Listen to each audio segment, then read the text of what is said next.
So just for those of you, if there are any of you who are new to Hello DPO, I just wanted to introduce Alison and myself. So Alison is a co-founder and director of Hello DPO, and I am the professional support lawyer. Just to say that obviously we're covering the main highlights of the data protection provisions that are changing. We're not going to cover absolutely everything, or we literally would be here for days. And another point to note at the beginning that there is a phased introduction of these provisions that we're talking about.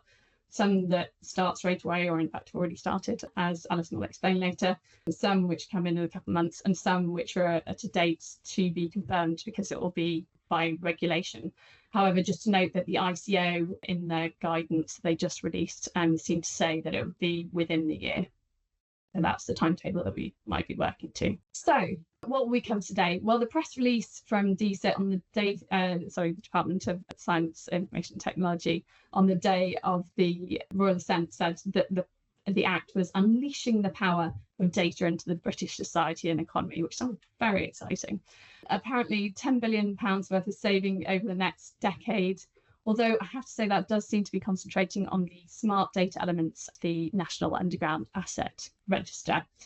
We should say that we're not going to cover those issues outside of the data protection provisions. So, for example, the NHS data sharing, the smart data schemes, the National Underground Asset Register, digital verification, all very important points, obviously, but we are concentrating on the data protection provisions today. Now, I remember when, way back before the DUA, when we had the DPDI, when the debates were going on in Parliament, there was a near constant refrain from the Lords, which was that you can't have it both ways. Either these data protection provisions revolutionary and change the way that we're going to be able to do business in the UK, or they're just putting into legislation things that are already accepted and sometimes covered by recitals.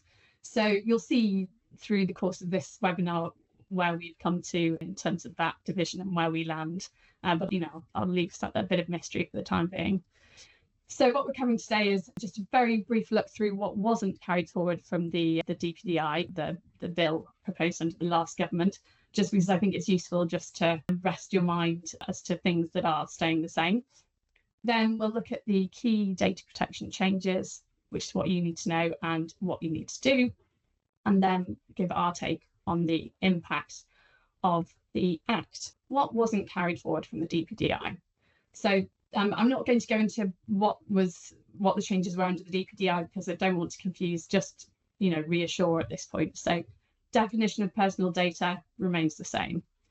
The test for refusing to respond to a data subject request is still manifestly unbounded or excessive. That hasn't changed. DPO's UK representatives are here to stay. Obviously, that's a big, sigh of relief for us, amongst others. No change to ROPAs, no change to the information to be included, which interestingly, obviously, is now slightly different to the position that the EU are starting to take on that with their new potential derogation for slightly larger businesses. DPIAs, so obligations remain the same. We'll do them in the same way. Prior consultation with the ICO, still mandatory, high risks. We're not going to have governmental influence on ICO priorities specifically. However, the ICO will undergo changes, and they do have sort of requirements around things that they need to consider when conducting their role, which Alison will talk about later. Deemed legitimate interests no longer include democratic engagement, and democratic engagement is not a special category of data, and there's no extension to the soft opt-in political parties. So that kind of comes around the more controversial end of the reforms that the Conservative government wanted. Just a quick mention on Henry VIII powers. So those are powers where the Secretary of State can issue regulations without reference, without them going through Parliament. There are still quite a few in there. For example, to add special categories of data, to add legitimate interests, and exceptions to the rule, the need for consent for cookies. They've been tightened up, but there still have been criticisms about their use generally. Right, going on to the data protection changes. First up, we have scientific research. So we've got a new definition added to Article 4 of the GDPR. So any research that can reasonably be described as scientific, whether publicly or privately funded, and whether carried out as a commercial or non-commercial activity. So I think, again, we're looking at a situation where this is pretty much taking from the recitals. So recital 159 referred to privately funded, talked about a broad interpretation of the term. However, the addition of, commercial, referencing commercial activity is new. And I know the government sort of pointed out the assistance that was provided by companies in the pandemic, commercial companies, which they wanted to kind of recognise the need for that kind of commercial scientific research. There probably will be some complaints about the, what can reasonably be described as scientific. Is it vague? Is it wide? I think that the ICO is aware that people have raised those issues already, and will be looking at guidance, hopefully, to address those issues. In terms of consent, so it's been adapted so that to recognise the fact that at the beginning, when you're getting consent, when you're collecting the data, you might not know exactly what the purposes are for the scientific research. This is, again, something which was acknowledged under the recitals of the GDPR, and so it's kind of fairly similar, really. I think the only difference I've got is just some slight difference in wording. So where you have to have seeking consent, which is generally consistent with generally recognised ethical standards, whereas before it's just recognised ethical standards. So just some slight playing with words, and I mean, it arguably potentially narrows it, because you have to show that it's generally recognised rather than just recognised by a small group, but not hugely different. In terms of the safeguards, they've been simplified. Again, they were just in different places in the GDPR, and this is bringing them together, so not really much change there. And also clarification in terms of personal data use for statistical purposes, that it can be used, so statistical information can be used where the results from the processing data in aggregate, where it's not used to affect a particular individual, not used to make decisions about particular individuals who are data subjects. Just one further little point to mention is that in terms of giving privacy information to individuals, under the GDPR, there was the disproportionate effort exception under Article 14, where you collect data from a third-party source, but it's also been added to Article 13, where you collect the information directly from an individual now, to update that. So what do we need to do and when? So provision comes into force on a date TBC, so we'll see hopefully shortly when that will be. I think the idea of this provision is that it's to give people more confidence that the work that they're doing might be scientific research. So I think it might be useful to have a look at what you're doing. If there's anything that you think might have been borderline, you think maybe this would tip it over. But I also really feel that probably watching out for guidance to see, looking at the current guidance, because obviously that, that's what we've got now, but also looking for potential guidance on the subject to see whether that adds to the idea. Because I'm not sure that we fully have that clarity and confidence just with the wording of the Act. Also, you could consider looking at your consents and whether you can adapt those in any way, if you have now more confidence that you could get consent for future research, which is not fully sort of clarified at the moment. Right, data protection and children. So this is an amendment to Article 25, the data protection by design and default provision. So it's processing when providing information society services likely to be accessed by children. That's what it refers to. And it specifically says that you should take account of higher protection matters. So information society services, just as a reminder, that's most online services, websites, platforms, messaging services, content streaming. It covers an awful lot. And the children's higher protection matters, how children can be best supported and protected when using the services, and the fact that children merit specific protection with regard to their personal data, because they can be less aware of the risks and the consequences, and they have different needs at different ages. So that the first part, that how they can be best supported and protected, is the is the new bit. The Part B is again lifting from recitals. Also elsewhere in the bill just no, the Act, sorry, the Act is reference to the Secretary of State having to take into account children's rights and freedoms and the fact they merit specific protection when extending legitimate interests.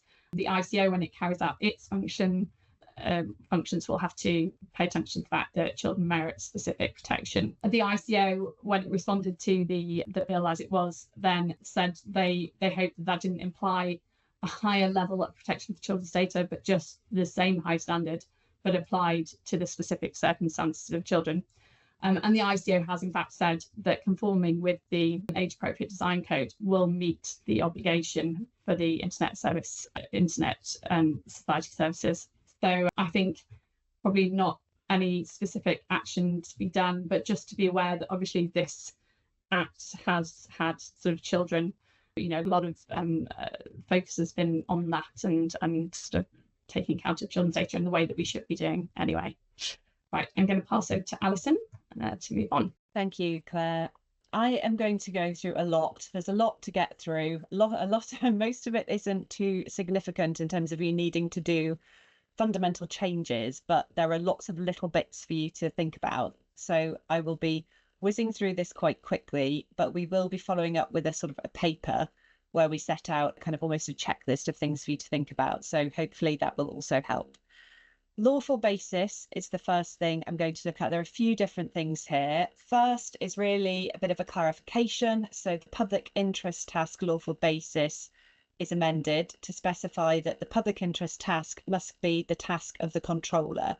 So if you are not the entity that has that public interest task, you cannot rely on public interest task in order to process data. So if you were providing data, for example, to a utilities company who was exercising some sort of public interest task in providing the utility, they could rely on it, but you couldn't rely on public interest task in order to disclose data to them. You'd have to look to a different lawful basis. So that really just clarifies what was already in the guidance, but it's now makes it a bit clearer on the face of the UK GDPR.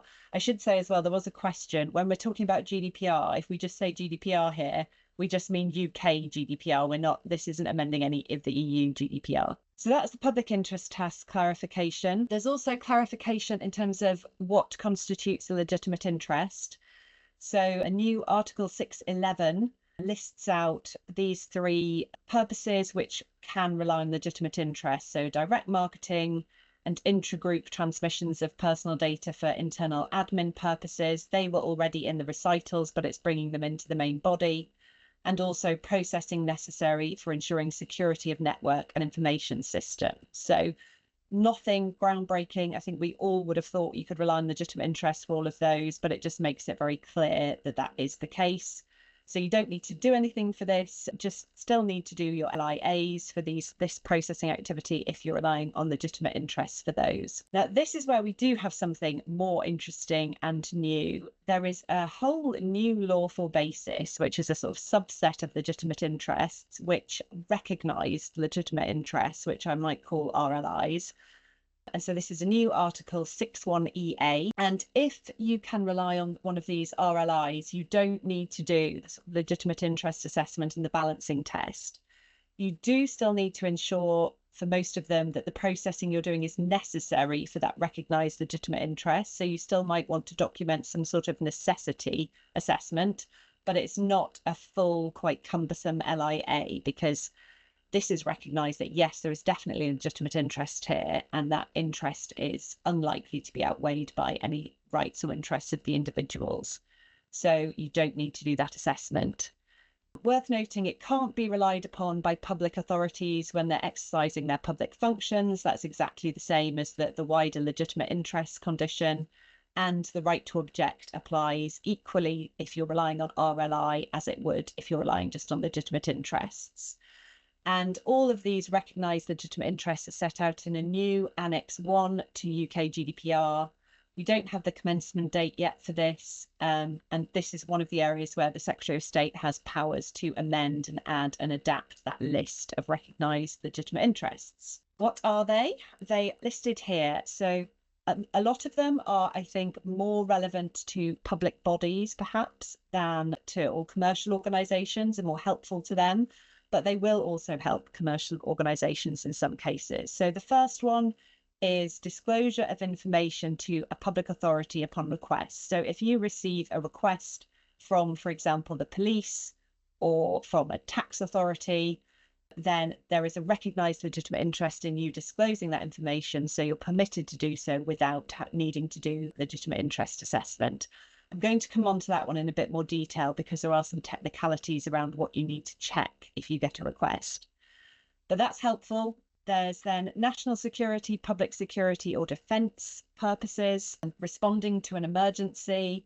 I was trying to think of when this might affect clients. And I was thinking like maybe if there was some kind of evacuation and you have to check who's in a building in order to make sure everybody's evacuated, that sort of thing, then obviously, I mean, I don't think you'd have sat down to do a legitimate interest assessment at that point anyway, but you wouldn't need to under the recognised legitimate interest. Investigating, detecting or preventing crime or apprehending offenders. So that is obviously useful if you are carrying out fraud prevention, any sort of crime investigation, prevention, detection, then you can rely on recognised legitimate interest.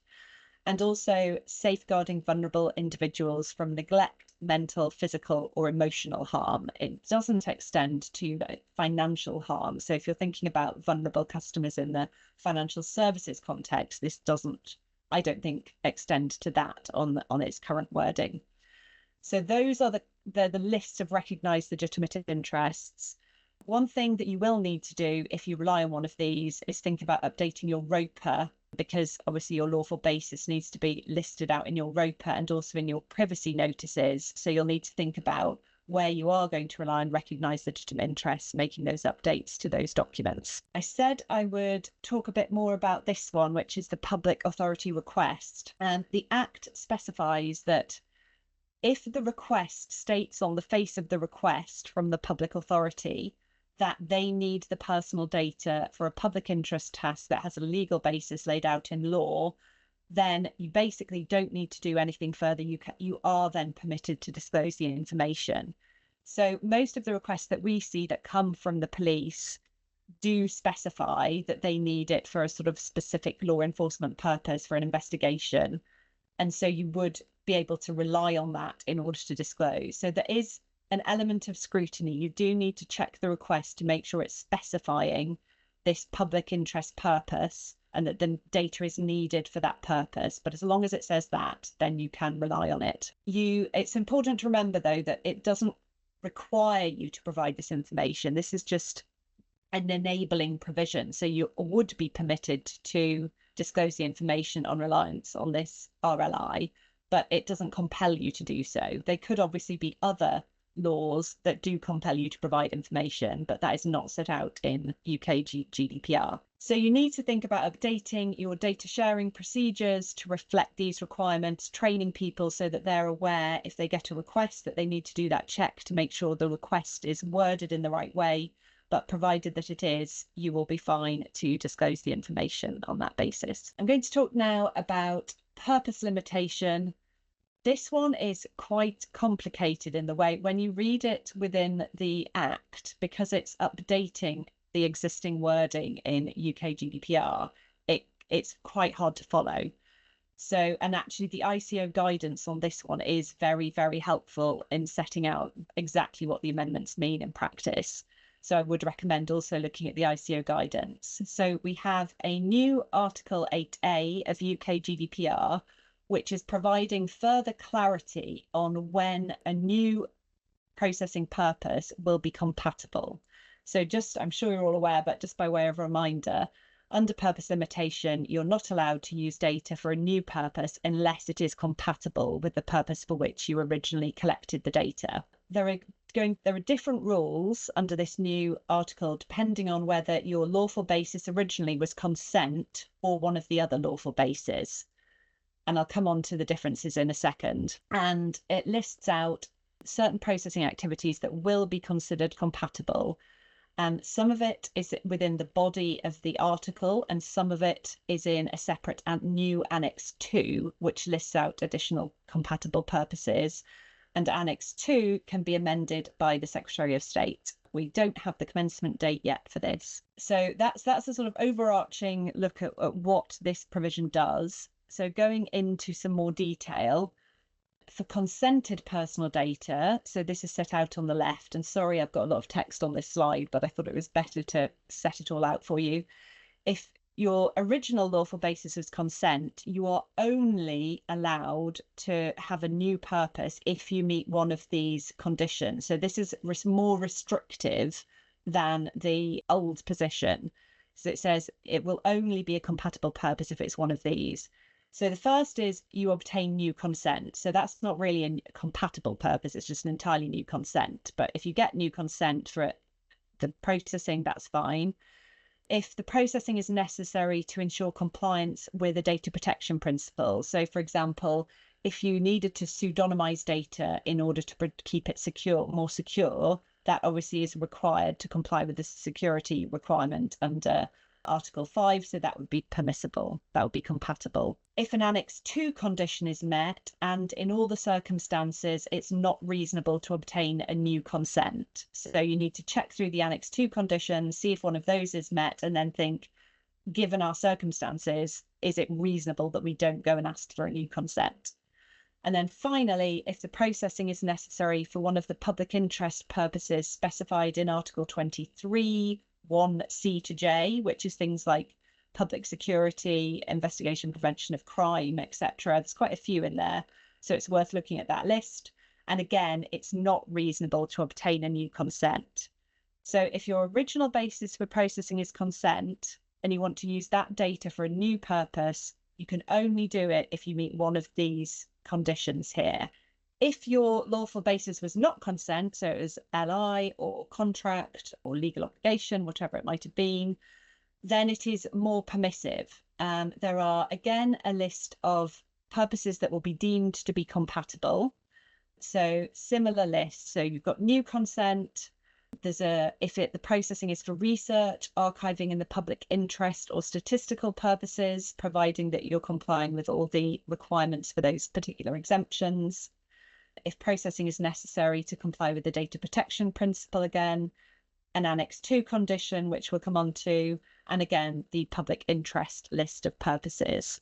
But the difference with the non-consented personal data is that you can also, if you can't tick any of those, you can still do your own compatibility assessment and determine whether or not the new purpose is compatible. So if you hit one of these conditions, you don't have to do any internal compatibility assessment. You can just assume it's compatible.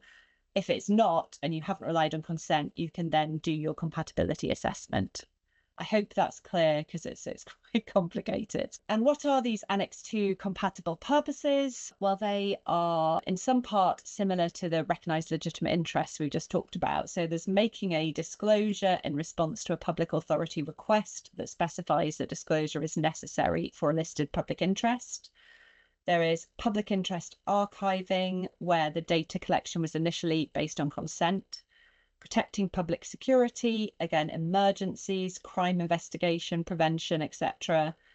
Vital interests of the data subject, which is that kind of life or death situation for the data subject or a third party. Safeguarding vulnerable individuals, assessment or collection of tax, or compliance with a legal obligation. So I think this is helpful because it gives more clarity over if you're doing one of these things, it's definitely compatible. You don't need to think about it any further.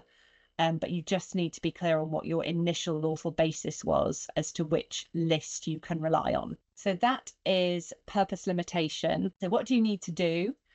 Basically, you need to look at any policies that you have that talk about purpose limitation and compatibility and make sure that you update those to align with these new purpose limitation provisions. So setting out in your procedures how you will check whether or not the new purpose is compatible by reference to these new lists and whether it's a consent base or a different lawful basis to begin with. Data subject rights. There are a few different bits again with data subject rights. So I'll start off with timing clarifications. This is not changing anything really significantly. This is basically bringing into statute what the ICO already said in terms of timing and how you deal with data subject requests. There's a new definition of the applicable time period, and you have to deal with requests before the end of the applicable time period. And the applicable time period is 1 month, and that 1 month begins with the latest of either when the request is received, or if you need to ask for ID, when you get the ID and ID verification is completed, or if you are permitted to charge a fee when the fee is paid. Obviously, that doesn't happen very often, but if you had a manifestly excessive request and you decided you would comply with it, but if they paid a fee, then your month doesn't start till they've paid the fee. So that is pretty much in line with what the ICO guidance already says. It also makes it clear that you can request clarification to identify the information or processing activities to which a request relates, if it's reasonable to make that clarification request. And for that, the clock will stop from the date when you make the clarification request until you receive the clarification. So you'll basically be able to delay for the time it takes for somebody to get back to you. As I said, this doesn't change much if you're already complying with the ICO guidance, but it does make it clear that in the legislation that is the way the timings work. It doesn't change anything around complex requests and the ability to extend for up to a further 2 months if you've got a particularly complex request or a particularly voluminous request. The other area where we've got helpful clarification is the scope of searches for access requests. So it makes it clear that you only have to do a reasonable and proportionate search. But again, this is pretty much in line with existing case law and ICO guidance.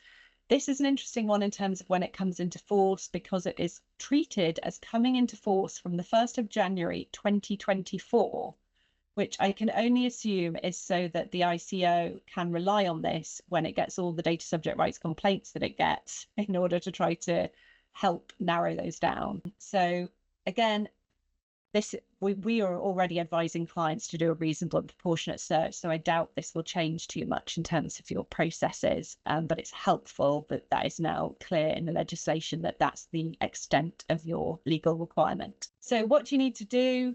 Make sure that your data subject request procedures align with these new timing clarifications. Update data subject access request procedures to provide guidance on how to conduct reasonable and proportionate searches, but it may well be you're already got all of that in there if you're complying with the existing guidance. I'm going to move on now to the ICO and enforcement and the major changes we are seeing there. So this is a big one. We won't have the Information Commissioner anymore. That will be replaced by the Information Commission. The Secretary of State will determine the number of members of the Commission, which will be between 3 and 14. There'll be a mixture of executive and non-executive members. The chair will be appointed for up to a maximum term of 7 years. The current Information Commissioner, John Edwards, will automatically become the chair up to the end of his current appointment, which is up until January 2027.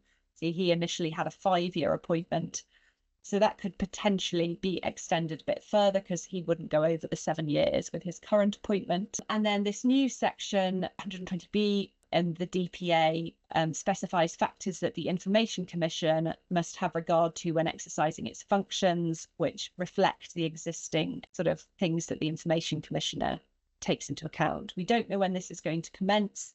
The government is currently recruiting for some of these members of the commission. So if you're interested, go and check it out. You could have a new job or a job on the side if you want to be a non-executive member. But yeah, we're going to have a totally sort of new regulator with the Information Commission. There are also some new enforcement powers. So information notice powers extend to documents as well as information. Previously, under the existing legislation, the ICO could request information and you would have to provide the information, but now they can request to see specific documents. So I thought that was interesting. I don't think I'd even realised that they couldn't request the specific documents under existing powers, but they could now obviously request to see a specific DPIA or NIA, specific report or anything that's been produced internally. that they want to look at, as long as it's not legally privileged or subject to an exemption. There's a new power to require a controller or a processor to appoint an approved person to prepare a report at the controller or processor's expense.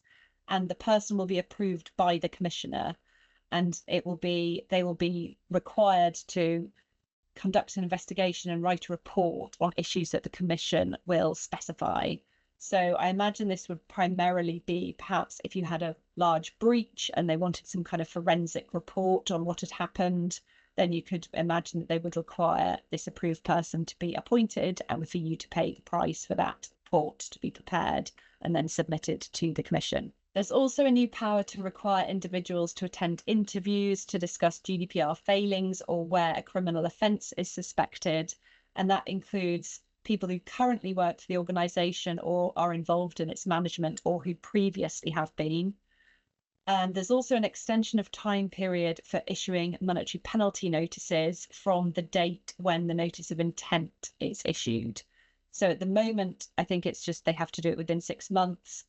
And that's now potentially extended to within 6 months or as soon as reasonably practicable. So if there is something that means it's going to take longer than 6 months, it could drag out for a longer period before you get the fine.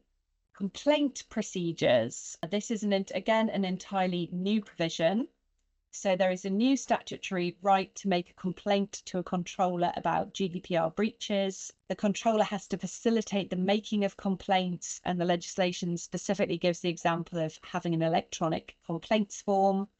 You have to acknowledge complaints within 30 days of receipt, and then you have to take appropriate steps to investigate the complaint and respond to the complainant without undue delay. So there's no specific time frame on the ultimate response, but you have to acknowledge within 30 days and you have to keep people updated on progress with your investigation of the complaint. The Secretary of State has powers potentially to regulate, to require businesses to report on their complaint numbers. Obviously, I think they'll be looking at specific sectors that they're concerned about if they do that. And there are also amendments to privacy notice requirements in Articles 13 and 14 to require you to provide information to data subjects about the fact they have the right to raise a complaint to the controller. So I think, again, a lot of privacy notices do say at the moment, if you're unhappy, this is where to contact us. But now that's a legal obligation to include details of your complaint process in your privacy notice and to tell people they have that right. So we don't have a commencement date yet for that one. So what do you need to do? You need to have, obviously, a GDPR complaints procedure which meets the statutory requirements. You'll need to implement measures to enable data subjects to raise complaints. I suspect it will be easier to have a dedicated data protection complaints means of notifying you so that it doesn't get lost in a general complaints file. You need to appoint a person or a team to investigate those complaints and make sure that they are able to do that without any conflict of interest. Obviously, provide training to all staff as relevant on the fact that this is a statutory right to raise a complaint and what they need to do if they receive a complaint, who they should escalate it to. We said this is not a legal requirement, but we suggest you do this, maintain a complaints log so you can spot trends and issues, and obviously update your privacy notices to include this new information about this right. Automated decision making. Again, this is, when you look at the Act, this is quite messy, but I've tried to summarise what the upshot of this is. So there are new articles 22A to 22D of UK GDPR. It does clarify and simplify the rules on automated decision making so that it's all in one place, which is helpful. There's no real changes to the definitions, but just as a reminder, an automated decision is a decision with no meaningful human involvement. It also specifies that when considering human involvement, you should consider the extent to which the decision is reached by profiling.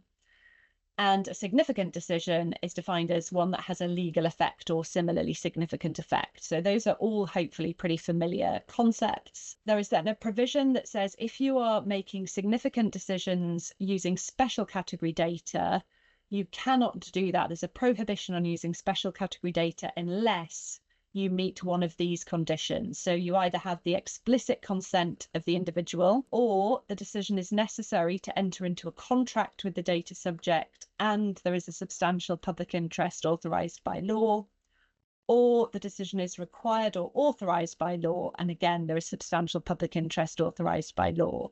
So automated decisions with special category data, very restricted on when you can do that. You have to, it's basically only one of these three scenarios when you can do that. You cannot make automated decisions which would result in a significant decision if in reliance on these recognised legitimate interests. So the new lawful basis of a recognised legitimate interest, that cannot be your lawful basis for making significant automated decisions. You'd have to look at a different basis, which could be legitimate interests, in which case you'd have to do your LIA. And so those are the restrictions. So if it's special category data, you can only do it in very restricted circumstances, and you can't rely on recognised legitimate interests for a significant decision. But otherwise, you basically can make automated decisions, including automated decisions with a significant effect, as long as you put safeguards in place. And those safeguards are here, and those are that you provide transparency information. So you tell people that it's an automated decision and you explain a little bit about how that works. You enable data subjects to make representations, you enable them to request human intervention, and you enable them to contest decisions. So again, those requirements were set out in previous legislation, but it was all a bit messy how it was set out, and this is will be a lot easier to follow in practice. So that does make it easier for automated decision making. It's more permissive as to when you can make automated decisions, but very clear on the safeguards that you need to have in place. So what do you need to do?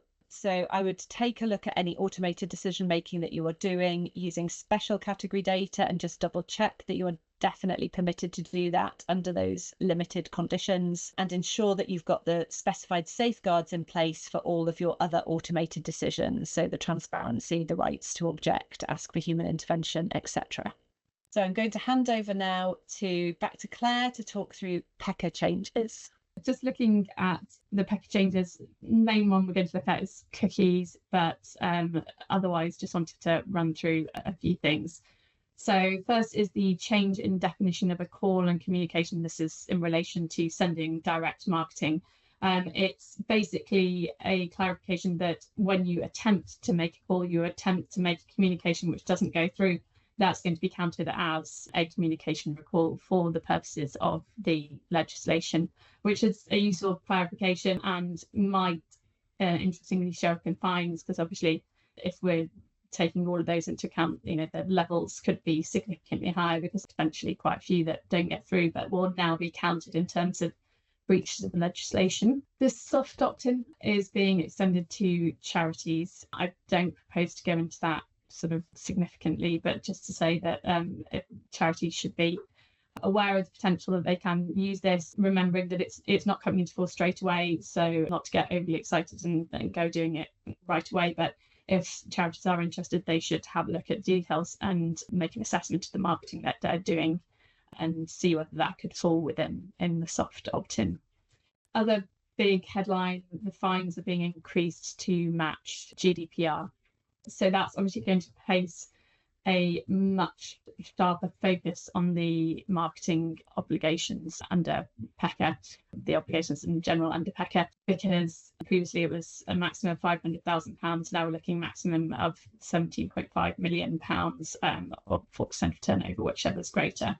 So yeah, it's nothing like a potential for a large fine to concentrate the mind. Along with that, the enforcement regime is going to be moved to be a lot more like GDPR, which might be quite useful in terms of consistency. But yeah, expect more stringent enforcement.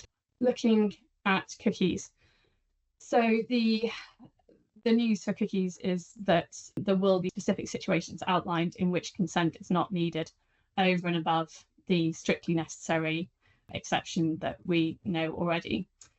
Firstly, looking at strictly necessary, they clarified what that means. So can't place cookies or other similar technologies unless they are strictly necessary And in this case, it's to provide information in connection with or relating to the provision of the service requested, for security purposes, to prevent or detect fraud, where it's needed to enable automatic identity authentication, or to maintain a record of selections made on the website, or to prevent or detect technical faults. So these are sort of, I think, people would understand to be strictly necessary anyway, but it's nice to have it written down in the legislation as being strictly necessary. Now, moving on to potentially more interesting statistics, cookies, and other similar technologies. So statistics about how a service or website is used in order to make improvements to the service or website can be placed without consent, but you must only share the information with third parties as necessary to make those improvements to the website service. You need to provide clear and comprehensive information about the purpose of the cookies or other technology you're setting. Provide a simple means of objecting free of charge. The example that you might do is to sort of look at where people are clicking on a page, how many people are accessing the service, how long they're staying on a particular web page, which can help you adapt and improve it for those using it. The second exception where you will not need consent is website appearance or functionality, where you provide an ISS, Information Society Service, by means of a website, which, just to be clear, website also includes app. So you can do this if, again, you provide clear and comprehensive information about purpose, and you provide a simple means of objecting free of charge.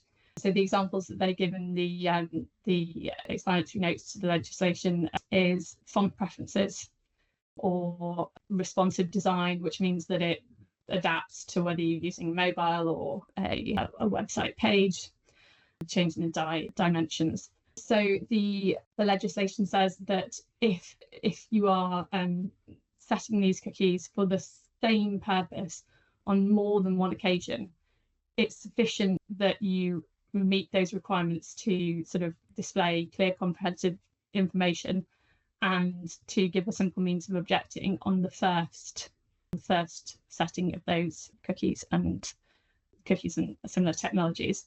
I think there is a query over what clear and clear objective information is in terms of how you would have to provide that, whether it's still going to be by means of a pop-up, or whether it could be referenced to a cookie notice in some way on the website, rather than it having to be, popping up. But yeah, that's a question to be answered.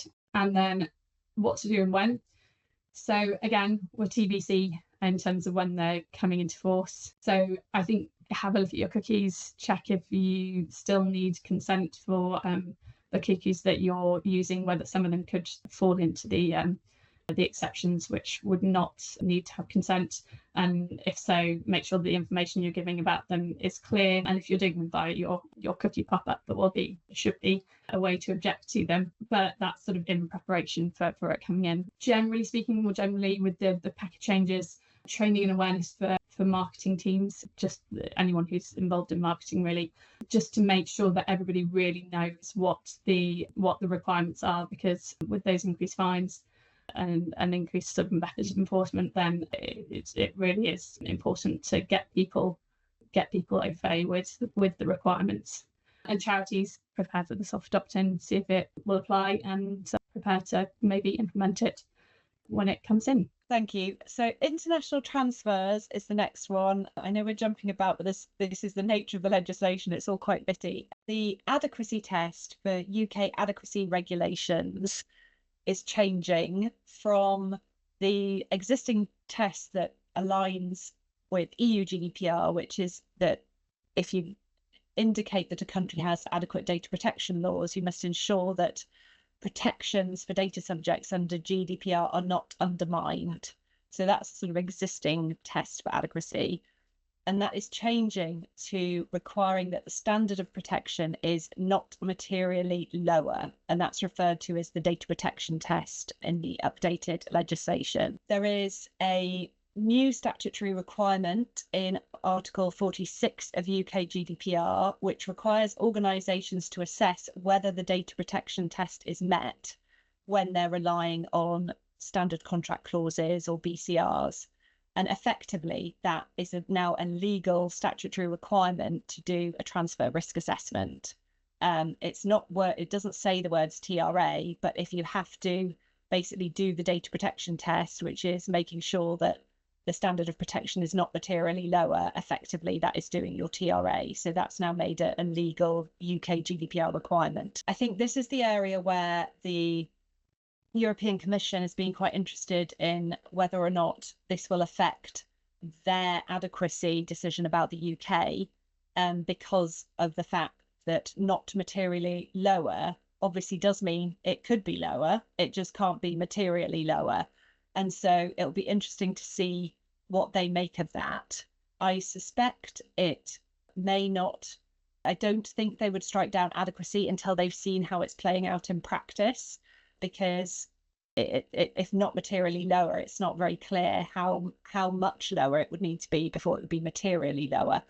But I don't know. We'll have to wait and see.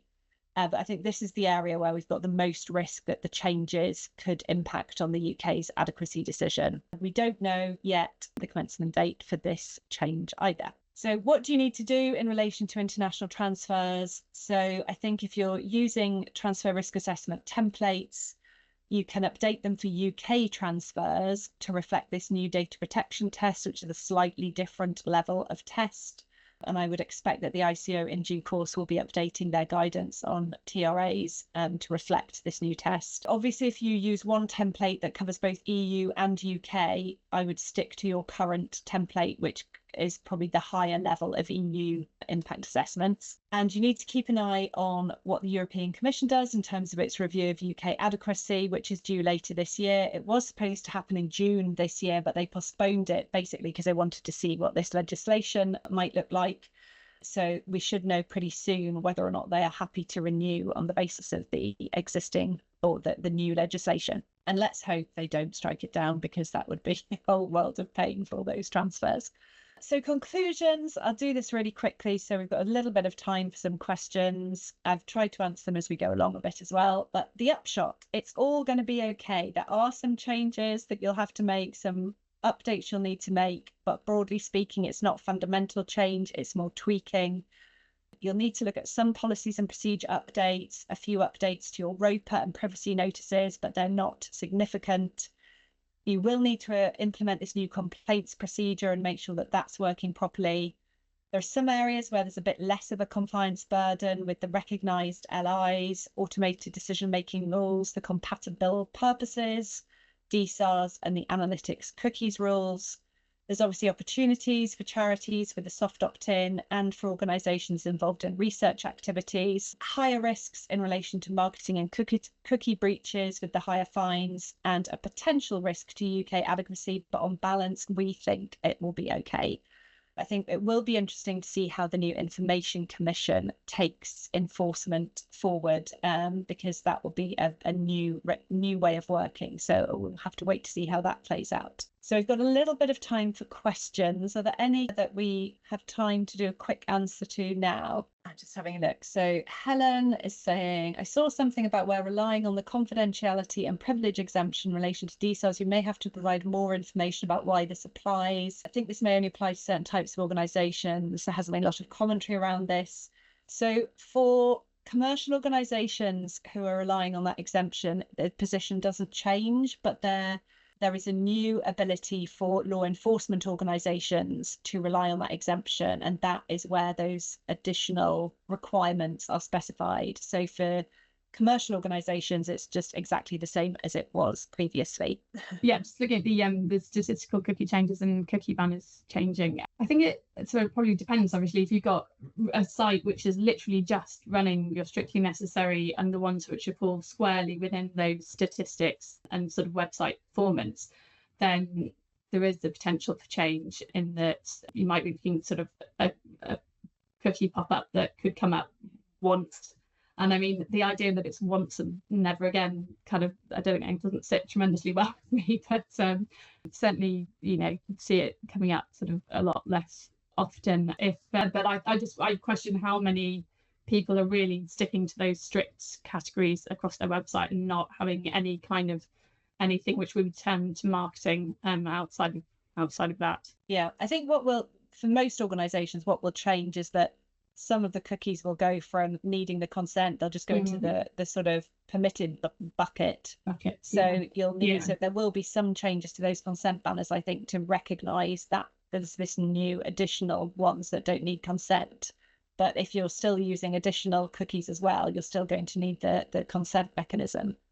Yeah, and obviously the objection right will be needed to whether you're doing statistical stuff. Yeah. There's a very interesting question on consent or pay, whether it's officially unlawful around if it's a web something requested by the user. I think this is what we're getting at. So you're requesting to see like ad-free service, I guess, but then cookies are needed for that. I don't think that was the intention of what we were saying on the slide, because those cookies that are permissible without consent would only be in relation to things like, if you want it in a particular language and it's recognizing a sort of a functionality of the website. But I do think it's interesting whether or not that could extend to someone saying sort of, I want this ad-free version, or I don't think it would extend to that, but we'll look into that in a bit more detail and come back to you separately on that one. There's a request for a copy of the slides. Absolutely, we can circulate those after the event, and we'll circulate the recording, so if you want to share that with colleagues, you can do that as well. I hope that's been helpful. I know there's a lot to cover. We will, I'm sure, as more guidance comes out, we delve into things in more detail, we can give you more updates, and we will also give you that paper I mentioned where we'll give a summary of the key requirements and things you need to think about. So thanks everybody for attending, and we'll no doubt be in touch soon. Thank you.